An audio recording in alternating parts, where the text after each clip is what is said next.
Il était une fois un village très paisible nommé Fégon. Dans ce village, tous les habitants étaient heureux jusqu'au jour où un monstre énorme nommé Arbrano attaqua le village pour semer la pagaille. Il souleva les voitures et les jeta sur les habitants qui coururent dans tous les sens, mais il les attrapa dans leur course.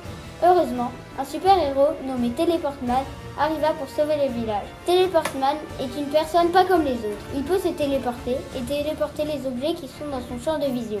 Mais son pouvoir a des limites. Il ne peut téléporter que les choses qui ne sont pas attachées au sol. Téléportman essaye d'attraper Arbrano et de le téléporter en dehors de la ville. Malheureusement, à son plus grand désespoir, le méchant arbre avait ses racines plantées dans le sol. Il ne pouvait donc pas le combattre. Comment vais-je faire? Je n'arrive pas à le téléporter. Un homme de la ville se précipite vers lui.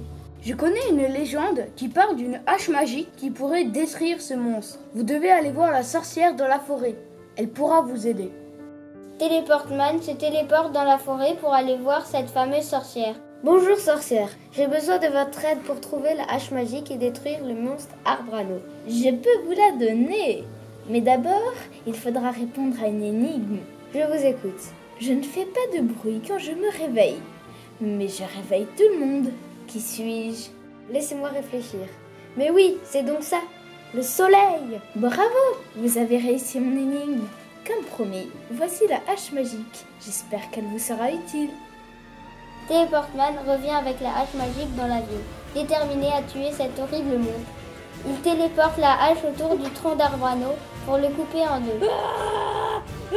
Arbrano tombe au sol dans un grand cri.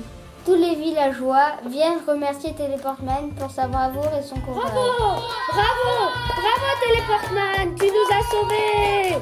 Sous la protection de Téléportman, le village de Fégon ne connut plus jamais d'horribles monstres.